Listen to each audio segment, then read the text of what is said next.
மக்கள் வாக்களித்தது இந்த மகாயுத்தி கூட்டணி அப்படின்ற போது ஷிண்டேவை முகமாக நினைச்சு தான் மக்கள் வாக்களித்தாங்க. இப்போ இந்த 5 வருஷத்துல ஷிண்டே வந்து பலம் பொருந்தியவராக மாறிட்டார் அப்படின்னா பிஜேபி திரும்பவும் அவரை நம்பி இருக்கணும் ஆட்சி அமைக்கிறதுக்கு. இந்த முறை ஷிண்டேவுக்கு அவங்க கட்டாயம் முதலமைச்சர் பதவி கொடுக்க மாட்டாங்க. ஆனால் ஷிண்டேவனுடைய டிமாண்ட் என்னன்னா, ஃபட்னவிஸ் தான் சிஎம் அப்படின்னா உத்தவ் தாக்கரே தலைமையில் இருந்த சிவசேனாவை கரைச்சது மாதிரி ஏக்நாத் ஷிண்டே தலைமையில் இருக்க சிவசேனாவையும் கரைக்கிறதுக்கான வாய்ப்புகள் இருக்கு. ஏக்நாத் ஷிண்டே திரும்பவும் சீஃப் மினிஸ்டர்ஷிப் கிளைம் பண்ணுறதுக்கான ஒரே ரீசன் அதுதான். பவரில் இருந்தால் மட்டும்தான் தன்னோட கட்சியை, தன்னோட பொலிட்டிக்கல் ஃபியூச்சரை செக்யூர் பண்ண முடியும்னு அவர் நினைக்கிறார்.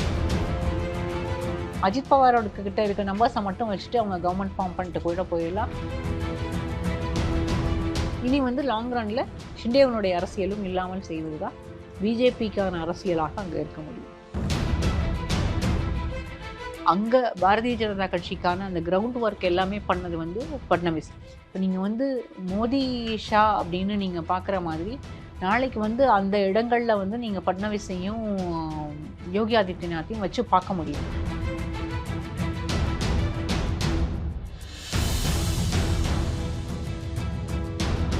வணக்கம் and welcome to the south. நான் ராஃபிக். மகாராஷ்டிரா மாநில சட்டப்பேரவை தேர்தல் முடிவுகள் வெளியாகி இன்னையோட 4 நாட்கள் கடந்தாச்சு. மகாயுதி கூட்டணி அறுதி பெரும்பான்மையை பெற்று ஆட்சி அமைச்சிருந்தாலும் இன்னும் முதலமைச்சர் கேண்டிடேட் யாரு அப்படிங்கிறத முடிவு செய்ய முடியாம குழப்பத்திலேயே இருக்காங்க. இது பற்றி இன்னைக்கு நம்ம கூட பேசுறதுக்காக தி சவுத்துடைய ப்ரொடியூசர் ஸ்னேகாவும் மூத்த பத்திரிகையாளர் லட்சுமியும் இணைஞ்சிருக்காங்க. வணக்கம் மேம். மேம், இப்போ வந்து மகாராஷ்டிரால தேவேந்திர ஃபட்னாவிஸ் மற்றும் ஏக்நாத் ஷிண்டே இவங்க 2 பேரை தான் சிஎம் சீட்டுக்கு கிளைம் பண்றதா சொல்லப்படுது. அவங்களோட ஆக்சுவல் டிமாண்ட்ஸ் என்னவா இருக்கு? ஃபட்னவிஸ் வந்து பிஜேபி வந்து ஃபட்னவிஸ் தான் பாரதிய ஜனதா கட்சியின் சார்பாக அவர் தான் முதலமைச்சருடைய முகமாக இருந்தார். அதனால அவருக்கு தான் முதலமைச்சர் பதவி கொடுக்கணும் அப்படின்றது பாரதிய ஜனதா கட்சியிலிருந்து வைக்கக்கூடிய ஒரு டிமாண்ட். அதாவது அவங்களுக்கு பொறுத்த வரைக்கும் அவங்க தான் இந்த கூட்டணியிலேயே அதிக எண்ணிக்கையில் வெற்றி பெற்றிருக்கிறோம். அப்போ அதிக எண்ணிக்கை அப்படின்ற போது பலம் பொருந்திய கட்சி பாரதிய ஜனதா கட்சின்ற போது தேவேந்திர ஃபட்னவிஸ்க்கு தான் முதலமைச்சர் பதவி கொடுக்க வேண்டும் அப்படின்றது தான் பாரதிய ஜனதா கட்சியினுடைய டிமாண்ட். அவங்களுடைய கணக்கும் அதுதான். ஏக்நாத் ஷிண்டேவை பொறுத்த வரைக்கும் அவருடைய அந்த கடந்த 2.5 ஆண்டுகள் ஆட்சி, அந்த ஆட்சி காலத்தில் கொடுக்கப்பட்ட திட்டங்கள், நலத்திட்டங்கள், அதுவும் குறிப்பாக பெண்களுக்கான நலத்திட்ட உதவிகள், இதன் காரணமாக தான் இப்போ வந்து இந்த கூட்டணிக்கு திரும்பவும் வெற்றி கிடைச்சிருக்கு. அதனால ஷிண்டேவுக்கு தான் மீண்டும் வாய்ப்பு கொடுக்கணும், அவர் தான் முதலமைச்சராக இருக்கணும் அப்படிங்கிறது தான் ஷிண்டே தரப்பினுடைய கோரிக்கை. அஜித் பவாரை பொறுத்த வரைக்கும் அவருக்கும் முதலமைச்சராக வேண்டும் என்ற எண்ணம் இருக்குது. ஆனால் வந்து அவங்க கட்சியிலேருந்து நேற்றைக்கு வந்து சொன்னது என்னென்னா, அஜித் பவார் வந்து சீஃப் மினிஸ்டர் பொசிஷன் கிளைம் பண்ணலாம், ஆனால் எங்களுக்கு அதுக்கான ப்ராக்டிக்கல் லிமிட்டேஷன்ஸ் இருக்குது அப்படின்னு சொல்கிறாங்க. அப்போது ப்ராக்டிக்கல் லிமிட்டேஷன்ஸ் அப்படின்ற போது அவருக்கு வந்து நம்பர்ஸ் குறைவாக இருக்குது, மீண்டும் வந்து கேட்க முடியாது அப்படின்றது தான் அவருடைய சிக்கல். ஆனால் ஷிண்டேவை பொறுத்த வரைக்கும் இந்த முறை பவரில் இல்லை அப்படின்னா அடுத்தது அவருக்கு அவரோட பொலிட்டிக்கல் ஃப்யூச்சர் என்னவாக இருக்கும், இப்படியே வந்து பிஜேபிக்கு கீழே இருக்கக்கூடிய ஒரு கட்சியாக அல்லது பிஜேபியை சார்ந்து இயங்கக்கூடிய ஒரு ஃபேக்ஷனாக, சிவசேனாவோட ஒரு ஃபேக்ஷனாகவே நம்ம வந்து முடிஞ்சு போயிடுவோம் அப்படின்றது தான் ஷிண்டே தரப்பினுடைய எண்ணம். அது வந்து மிகச்சரி, அந்த எண்ணம் மிகச்சரி. ஏன்னா இந்த 5 ஆண்டுகளுக்குள்ளாக ஏக்நாத் ஷிண்டே இன்னொரு பெரிய, இப்போ வரைக்கும் அவர் வந்து மராட்வாடா பகுதிகளில் அவர் வந்து ஒரு மாஸ் லீடர். ஆனால் இந்த 5 ஆண்டுகளில் அது நீர்த்து போகாமல் பார்த்துக்கணும். அதுதான் அப்போ தான் ஷிண்டேவனுடைய பலம் வந்து தொடரும். அந்த பலம் இருக்கணும் அப்படின்னா அவர் வந்து பவரில் இருக்கணும். பவர்னால் சீஃப் மினிஸ்டராக இருந்தால் தான் பெரிய அதிக பவர் இருக்கும். ஒரு கேபினெட்டில் ஒரு மினிஸ்டராக இருக்கிறதோ, இல்லை வந்து யூனியன் கேபினெட்டில் அவருடைய மகனுக்கு ஒரு பதவி கொடுக்கறதோ, அல்ல வந்து ஒரு துணை முதலமைச்சராக இருக்கிறதோ அப்படின்னா பிஜேபியினுடைய மூக்கு கீழே இருக்கக்கூடிய ஒரு நிலை தான். அதை வந்து அவர் விரும்பலை அப்படின்றது தான் நான் புரிஞ்சுக்கிறேன். ஏன்னா இப்போ ஏக்நாத் ஷிண்டேவை பொறுத்த வரைக்கும் அடுத்த 5 ஆண்டுகள் அவருக்கு வந்து 2 சேலஞ்சஸ் இருக்குது. ஒன்று வந்து அவர் தரப்பில் இருக்கக்கூடிய, அதாவது இந்த ஏக்நாத் ஷிண்டே சேனாவை வந்து வலுவாக வைத்திருக்கிறது. இன்னொன்று வந்து உத்தவ் தாக்கரே யூபிடி சிவசேனாவை வந்து அவங்க ஒரு பெரிய அளவில் கட்சி வந்து அங்கே நீர்த்து போயிடுச்சு. ஆனால் அவங்க சிவசேனாவும் சரி பிஜேபியும் சரி ஒரே விதமான ஐடியாலஜிஸை தான் ஷேர் பண்ணுறாங்க. அப்போது உத்தவ் தாக்கரே தரப்பில் இருக்கக்கூடிய மற்றவர்களை தன் பக்கம் கொண்டு வருவது, தன்னுடைய கட்சியை பலப்படுத்துவது, நான் தான் ஒரிஜினல் சேனா அப்படின்னு திரும்பவும் கிளைம் பண்ணுறது, அப்படிதான் அதுதான் ஷிண்டேவினுடைய இந்த அடுத்த 5 ஆண்டுகளில் அவருடைய அரசியலாக இருக்கும் அப்படின்னு நினைக்கிறேன். ஒருவேளை பாரதிய ஜனதா கட்சியோட கூட்டணியில் டெப்டி சிஎம்மாவோ இல்லை யூனியன் கேபினெட்டில் மகனுக்கு ஒரு அமைச்சர் பதவியோ அல்லது இவருக்கு வந்து மகாராஷ்டிரா கேபினெட்டில் ஒரு அமைச்சர் பதவியோ இருந்தது அப்படின்னா அந்த பலத்தை அவரால் பெற முடியுமா இந்த அடுத்த 5 ஆண்டுகளில் அப்படின்றது கேள்விக்குறி தான்.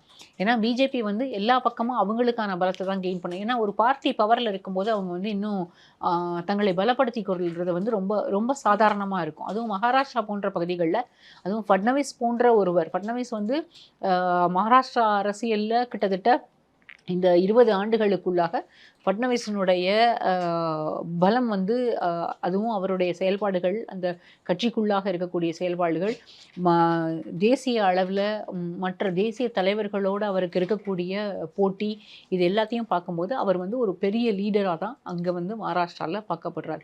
இன்னும் சொல்லப்போனால் பாரதிய ஜனதா கட்சியினுடைய மகாராஷ்டிராவின் முகம் ஃபட்னவிஸ் தான். அப்போது ஆக்சுவலாக மேம் நீங்கள் பேசும்போது எனக்கு என்ன தோணுதுன்னா, பிஜேபிக்கு வந்து இந்த எலெக்ஷனில் ஒரு கேம் தான், that is to win the election. Okay, அதே இது ஷிண்டேக்கு பார்த்தோம் அப்படின்னா கேமை வின் பண்ணணும், அதாவது எலெக்ஷனை வின் பண்ணணுன்ற ஒரு கேமை தாண்டி கட்சியை கைப்பற்றணுன்ற மாதிரியான ஒரு சுச்சுவேஷன்லேயே இருக்கார். இந்த மாதிரி ஒரு சுச்சுவேஷனில் 2022 பிஜேபி வந்து யாராச்சும் கூட்டணிக்கு வருவாங்களா, ஆட்சியை பிடிச்சிடலாமான்ற நிலைமையில ஷிண்டே தான் வந்து முன்னாடி வந்து பிஜேபிக்கு சப்போர்ட் பண்ணி ஆட்சி அமைக்க உதவினார். அவர்கிட்ட திரும்ப ஆட்சியை ஒப்படைக்கிறதுல பாஜகவுக்கு என்ன தயக்கம், ஏன் கொடுக்க மாட்டேன்றாங்க சிஎம் சீட்டை? அதுதான் இப்போ வந்து ஷிண்டே ஒரு பலம் பொருந்தியவராக, அதாவது சிவசேனாவையும் என்சிபியும் பாரதிய ஜனதா கட்சி உள்ளுக்கு வந்து நிறைய குழப்பங்களை உருவாக்கி உடைச்சதுக்கான காரணமே வந்து அங்கே அந்த ரீஜனல் பார்ட்டிஸ் வந்து பவர்ஃபுல்லாக இருக்கக்கூடாது அப்படின்றதுக்காக தான். இப்போ திரும்பவும் ஷிண்டே வந்து அதே பவரோட, இப்போ வந்து உத்தவ் தாக்கரே கிட்ட இருக்கக்கூடிய அந்த ஃபேக்ஷனும் இவர் பக்கம் சாய்ஞ்சு இவர் இன்னும் கொஞ்சம் பலமானவர் ஆகிட்டார்னா திரும்பவும் வந்து பாரதிய ஜனதா கட்சி வந்து முழு பெரும்பான்மையோட அடுத்து இப்போ இந்த ஆண்டுகளில் விட்டுருங்க, அடுத்த 5 வருஷம் பாருங்கள், அதுக்கு அடுத்தது யூனியன் கவர்மெண்ட்டுக்கு அவங்களுக்கு வேண்டிய செல்வாக்கு, யூனியன் கவர்மெண்ட்டுக்கு வேண்டிய நீங்கள் எல்லாத்தையுமே லாங் ரன்னில் அடுத்தது லோக்சபா எலெக்ஷன் வரைக்கும் உள்ளது தான் பார்க்க முடியும். இப்போ இந்த 5 வருஷத்தில் ஷிண்டே வந்து பலம் பொருந்தியவராக மாறிட்டார் அப்படின்னா பிஜேபி திரும்பவும் அவரை நம்பி இருக்கணும் ஆட்சி அமைக்கிறதுக்கு. இந்த போன டேர்ம்லேயே வந்து இடையில உடைச்சு திரும்பவும் வந்து ஷிண்டே முதலமைச்சரானார்.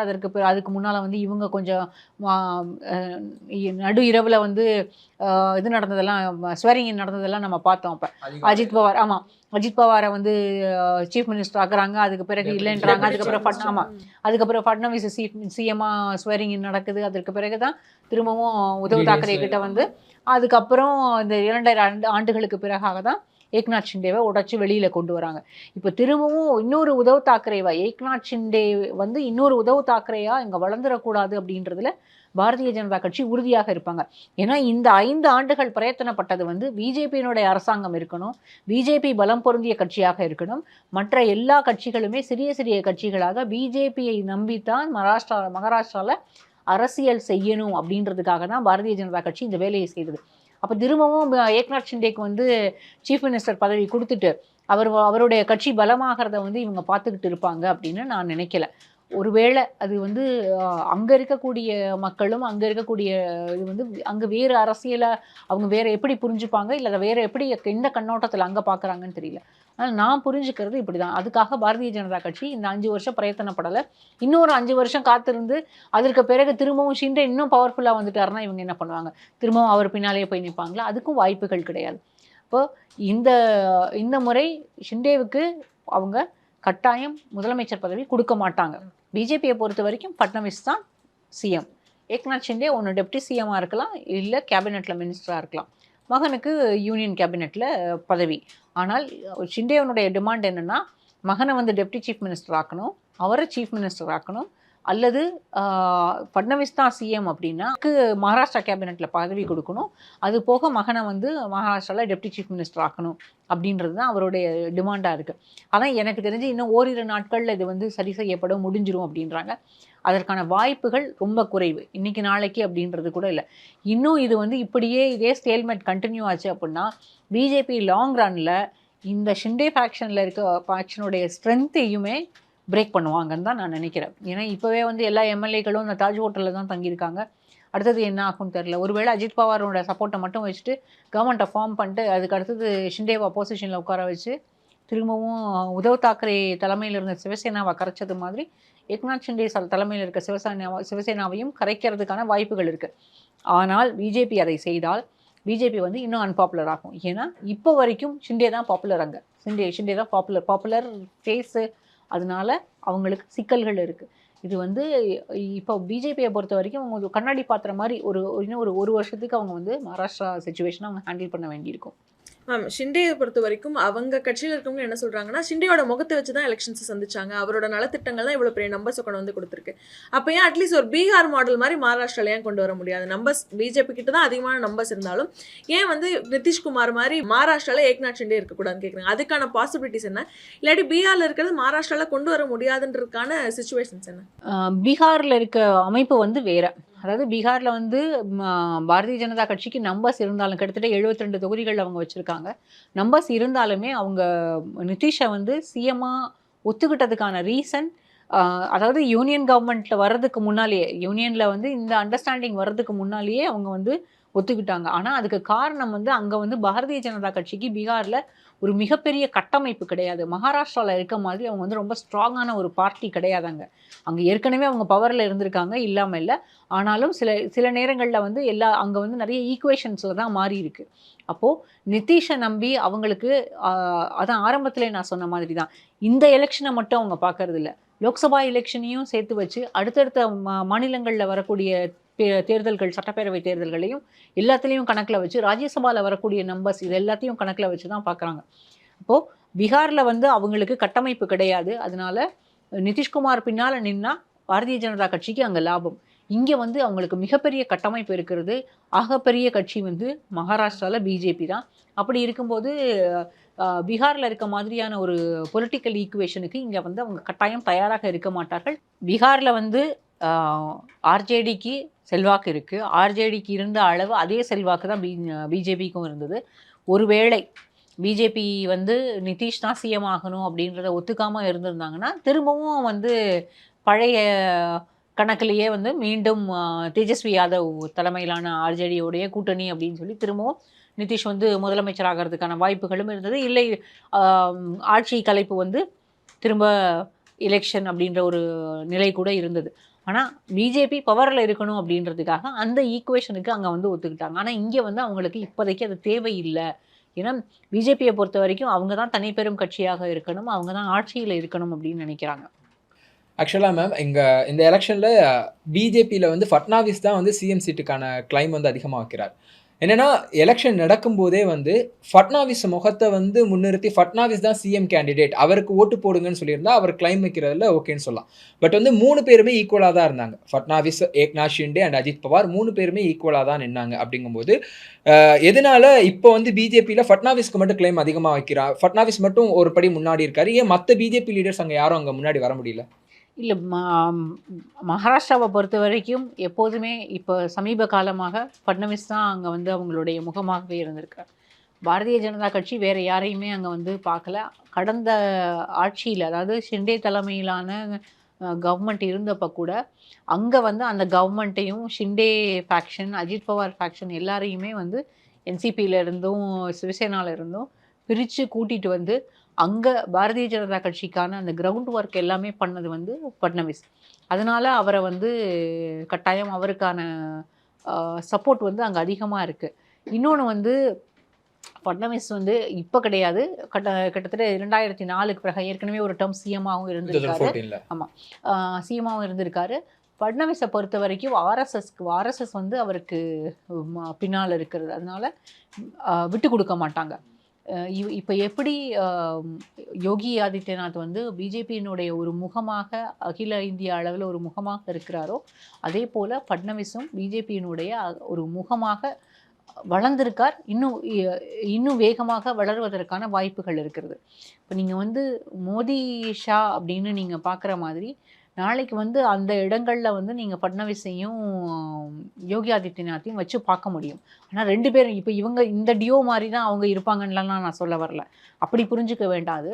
ஃபட்னவிஸ் நாளைக்கு இந்தியாவுக்கான ஒரு முகமாகவோ இல்லை அது மாதிரியான வளர்றதுக்கான வாய்ப்புகள் இருக்கிறது.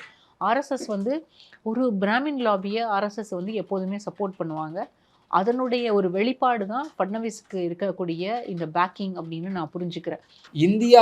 இந்தியாவுக்கான முகமா வளர்ற அளவுக்கு கெப்பாசிட்டி இருக்கக்கூடிய ஃபட்னாவிஸை எதனால 2022 அப்படியே டிமோட் பண்ணி, ஏற்கனவே முதலமைச்சராக இருந்தவரை டிமோட் பண்ணி எதனால டெபுட்டியா வந்து நிறைய காரணங்கள் இருக்கு. இதுக்கு நிறைய காரணங்கள் இருக்கு. இதுக்கு வந்து அதாவது அந்த காலகட்டத்தில் ரொம்ப பெரிய அளவில் பேசப்பட்டது அல்லது மற்ற நியூஸ் பேப்பர்ஸில் இருக்க ஒப்பீனியன் காலம்ஸில் ஒப்பீனியன் மேக்கர்ஸ் எழுதுனது என்ன அப்படின்னா, இவர் வந்து ஒரு ஆர்எஸ்எஸ்ஸுக்கான விசுவாசி, ஆர்எஸ்எஸ்ஸால் வளர்க்கப்பட்டவர். அவங்க வந்து ஓபிசி சமூகத்தை சேர்ந்த ஒருவர் இருக்கணும்னு நினச்சாங்க. ரெண்டாவது, அவங்க 2 பேரையும் மீறி ஃபட்னவிஸ் வந்து பெரிய அளவில் வளர்ந்துருவார் அப்படின்றது தான் அன்றைக்கு இருந்த பேச்சு. அப்படி அவர் வளர்ந்து வந்துட்டார்னா இவங்களுக்கான ஒரு சேலஞ்சராக மாறிடக்கூடாது.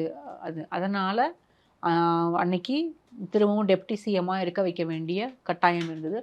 இன்னொன்று, அன்னைக்கு வந்து பிஜேபி வந்து பவரில் இருக்கணும். மகாராஷ்டிராவில் பவரில் இருக்கணும். அதுக்கான அட்ஜஸ்ட்மெண்ட்ஸ் என்ன தேவையோ அதை நம்ம செய்யணும் அப்படின்னு எதிர்பார்த்தாங்க. அதுக்கு வந்து ஃபட்னவிஸும் சம்மதிச்சார். ஏன்னா அன்றைக்கி அந்த அட்ஜஸ்ட்மெண்ட்ஸை செய்யலை அப்படின்னா இந்த ஏக்நாத் ஷிண்டே தலைமையிலான அரசாங்கத்தில் கூட பிஜேபிக்கு பங்கு இருந்திருக்காது. திரும்பவும் அதே உத்தவ் தாக்கரே கவர்மெண்ட் அப்படியே கண்டினியூ ஆகிருந்திருக்கும். இந்த வேலைகள் எல்லாம் செய்கிறதுக்காக அவர் ஃபட்னவிஸ் தான் அதை செய்யவும் செஞ்சார். அவர் அங்கே வந்து சரின்னு அட்ஜஸ்ட் பண்ணி இருந்தால் நமக்கு வந்து அடுத்த 5 ஆண்டு காலத்தில் இன்னும் வந்து இன்னும் பவர்ஃபுல்லாக வளர முடியும் அப்படின்றது தான் பிஜேபியினுடைய கணக்காக இருக்குது. மேம், இந்த எலெக்ஷன்ஸில் இன்னொரு முக்கியமான விஷயம் என்னன்னா, ஷிண்டேவும் அஜித் பவாரும் ப்ரூவ் பண்ணிட்டாங்க. அவங்க தான் நிஜமான சிவசேனா, அவங்க தான் தேசியவாத காங்கிரஸ்னு ப்ரூவ் பண்ணிட்டாங்க. ஏன்னா உத்தவ் கிட்டையும் சரத் பவார் கிட்டையும் நம்பரே இல்லை அப்படின்னு சொல்லப்பட்டுச்சு. ஆனால் லாங் ரன் இவங்களோட பொலிட்டிக்கல் ஃபியூச்சர் எப்படி இருக்கும்? ஏன்னா இப்போது வரைக்கும் இவங்க ஷிண்டேவும் சரி அஜித் பவாரும் சரி அவங்களோட பொலிட்டிக்கல் ஃபியூச்சரை செக்யூர் பண்ணிட்டாங்க. அவங்க தலைமையில் கட்சி நடத்துவாங்கன்னு சொல்லப்பட்டுச்சு. ஆனால் இந்தியாவில் எவ்வளவோ ஸ்டேட்ஸில் பிஜேபி இந்த மாதிரி அலையன்ஸ் இருக்க ரீஜனல் பார்ட்டிஸை ஒன்றுமே இல்லாதமாக மாற்றினதும் பார்த்துருக்கோம். ஜம்மு காஷ்மீரில் பிடிபி ஆகட்டும், சிரோமணி அகாலி தள், அந்த மாதிரி இங்கேயும் நடக்கிறதுக்கான வாய்ப்புகள் இருக்கா? இதை வந்து எப்படி பார்க்கணும்? ஷிண்டே அஜித் பவாரோட பொலிட்டிக்கல் ஃபியூச்சர் செக்யூரா இருக்குன்னு பார்க்கணுமா, இல்லை 2 முக்கிய மாநில கட்சிகள் சிவசேனா தேசியவாத காங்கிரஸோட முடிவு காலமாக பார்க்கணுமா? நான் அதை தான் ஆரம்பத்தில் பேசும்போதே நான் சொன்னேன். ஏக்நாத் ஷிண்டே திரும்பவும் சீஃப் மினிஸ்டர்ஷிப் கிளைம் பண்ணுறதுக்கான ஒரே ரீசன் அதுதான். பவரில் இருந்தால் மட்டும்தான் தன்னோட கட்சியை, தன்னோட பொலிட்டிக்கல் ஃபியூச்சரை செக்யூர் பண்ண முடியும்னு அவர் நினைக்கிறார். அதனால தான் அவர் வந்து மீண்டும் பவர் வேணும்னு சொல்கிறார். இப்போது உத்தவ் தாக்கரேவும் என்சிபி சரத்பவார் தலைமையிலான என்சிபியும் சரி 2 பேருக்கும் நம்பர்ஸும் குறைஞ்சி போச்சு. மக்கள் மத்தியில் இருக்கக்கூடிய செல்வாக்கு பெரிய அளவில் சரிஞ்சு போச்சு. ஏன்னா நிறைய இடங்களில் அவங்க வாங்கின வாக்கு சதவிகிதமும் ரொம்ப குறைவு. அப்படி பார்க்கும்போது இனி லாங் ரன்னில் உத்தவ் தாக்கரேனுடைய அரசியல் என்ன? உத்தவ் தாக்கரே வந்து அவங்க அப்பா அவருக்கு கொடுத்துட்டு போன அளவு கட்சி கூட அவர் மகனுக்கு அவர் வச்சுட்டு போகிற மாதிரியான ஒரு சூழல் இப்போ இல்லை. இப்போ ஒன்று அவர் வந்து பிஜேபியோடு அவர் கட்சியை மர்ஜ் பண்ணணும், இல்லை ஏக்நாத் ஷிண்டே தலைமையிலான சேனாவும் இவருடைய சேனாவும் ஒன்று தான் அப்படின்றத ஏற்றுக்கணும். இது 2 தான் உத்தவ் தாக்கரேக்கான வாய்ப்பு. இல்லை அப்படின்னா அவங்க கட்சியை வந்து கிராஸ் ரூட்லேருந்து பில்ட் பண்ணணும். அது வந்து இனி கிடையாது. இனி அதுக்கு வாய்ப்பு இல்லை. ஏன்னா சேனா என்ன ஐடியாலஜி பேசுகிறாங்களோ அதையே தான் வந்து பிஜேபியும் பேசுகிறாரு. என்னுடைய நண்பர்கள் அதாவது வந்து ரொம்ப காலமாக வந்து சிவசேனாவுக்கு மட்டும்தான் பால் தாக்கரே இருக்க வரைக்கும் சிவசேனாவுக்கு மட்டும்தான் ஓட்டு போட்டோம், அதுக்கு பிறகும் சிவசேனாவுக்கு மட்டும்தான் ஓட்டு போடுறோம் அப்படின்னவங்க எல்லாருமே இன்றைக்கி வந்து ஷிண்டேவை வந்து ஒரு ப்ராமிசிங் லீடராக பார்க்குறாங்க.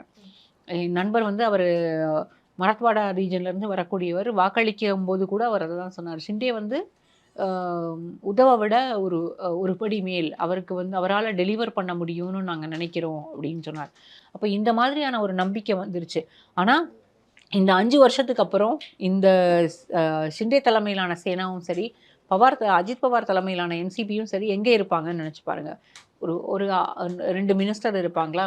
40 பேர் தான் இருக்காங்க அஜித் பவார் கூட. இந்த 40 பேரும் பிஜேபியில் போய் சேர்றதுக்கான வாய்ப்புகள் அதிகம் இருக்குது. இனி சரத்பவாரனுடைய காலம் வந்து அவருடைய அரசியல் வந்து இனி பெரிய அளவில் இருக்கும் அப்படின்னு தோணலை. சுப்ரியா சுலே இது வரைக்கும் எம்பியாக தான் இருந்திருக்காங்க. அவங்க கையில் கட்சியை அவர் இனி ஒப்படைக்கிறதுக்கான வாய்ப்புகள் இருக்கிறது.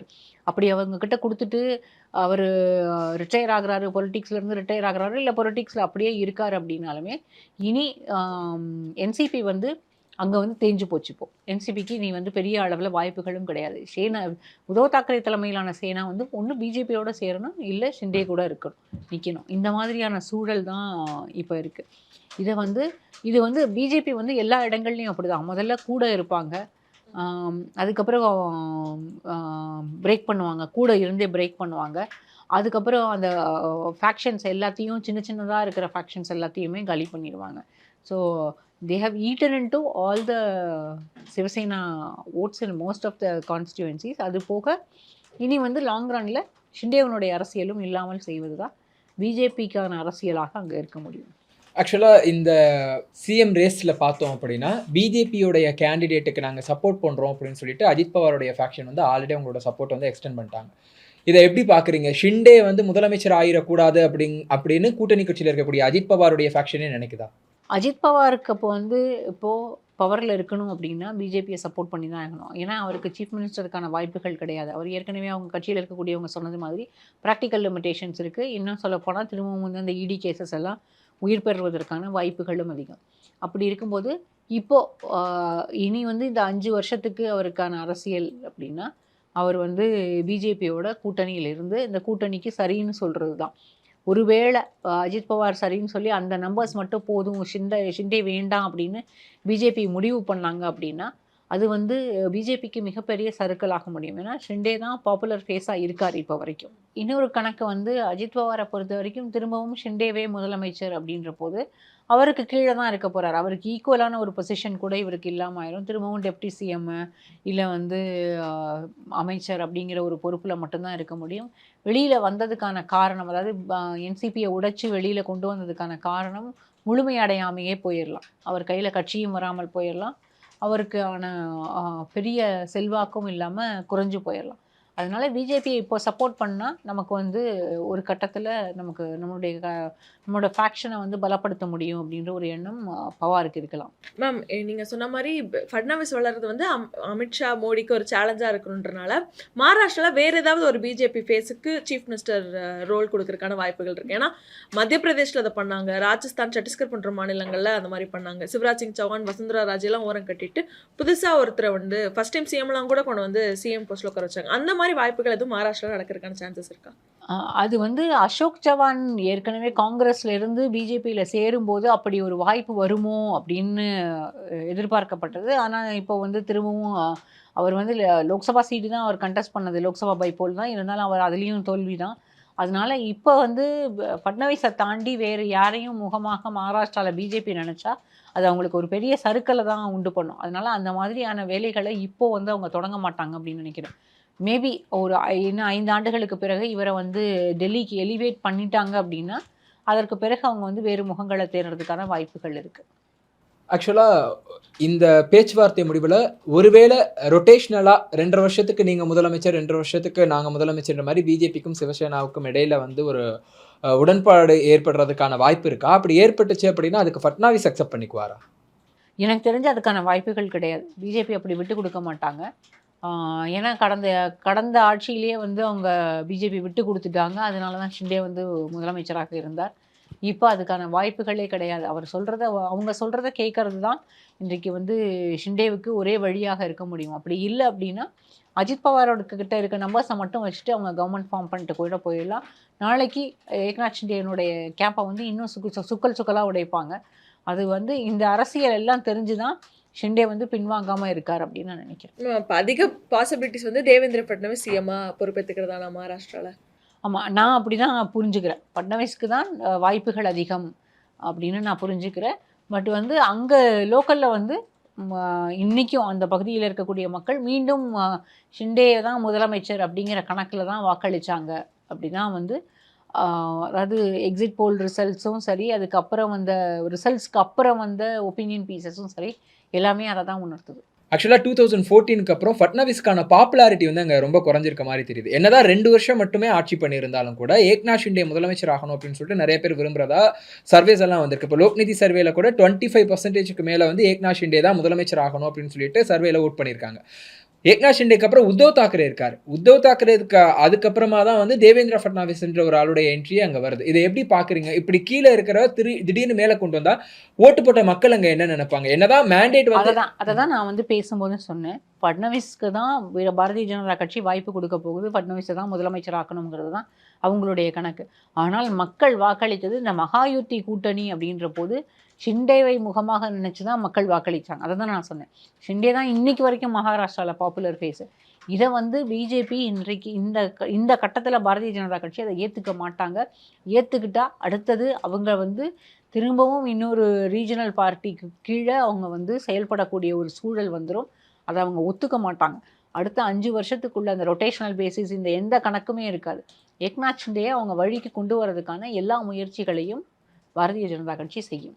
ஆக்சுவலா ஏற்கனவே உத்தவ் தாக்கரே பிரச்சார காலத்துல என்ன சொல்லியிருந்தார் அப்படின்னா, ஒருவேளை ஏக்நாத் ஷிண்டே அந்த மகாயுத்தி அலையன்ஸ் வந்து ஜெயிச்சாலும் கூட ஏக்நாத் ஷிண்டே மறுபடியும் தேவேந்திர ஃபட்னாவிஸ்க்கு கீழே தான் போய் வேலை பார்க்குற சுச்சுவேஷன் வரும்னு சொல்லியிருந்தார். அந்த மாதிரி ஒரு சுச்சுவேஷன்ல இப்ப திரும்ப அது உண்மையா நடக்க போகுது அப்படின்னா ஏக்நாத் ஷிண்டேவோட பிரஸ்டீஜ் பிரச்சனையாகுது. இதை எப்படி அவர் ஏத்துக்குவாருன்னு நினைக்கிறீங்க? ஷிண்டே அதை ஏற்றுக்க முடியாது. ஆனால் பாரதிய ஜனதா கட்சி அதை வந்து விட மாட்டாங்க. ஷிண்டேவால் ஏற்றுக்க முடியாது. வேற கணக்குகள் என்ன வரும் அப்படின்னா, வேண்டாம் ஷிண்டே இல்லாமல் அப்போசிஷனில் அவரை இருக்க வச்சுட்டு நம்ம வந்து ஆட்சி அமைச்சிட்டு போயிடலாம் அப்படின்ற நிலைக்கு கூட பாரதிய ஜனதா கட்சி போகும். இல்லை அப்படின்னா ஷிண்டேவோட கேம்பில் இருக்க எம்எல்ஏஸை கூட விலைக்கு வாங்கிடுவாங்க. ஆச்சரியப்படுறதுக்கு இல்லை. இவ்வளவு நேரம் இருந்து எங்க கூட உங்களுடைய இன்சைட்ஸ் எல்லாத்தையும் பகிர்ந்து கொண்டதுக்கு ரொம்ப நன்றி மேடம். தேங்க்யூ.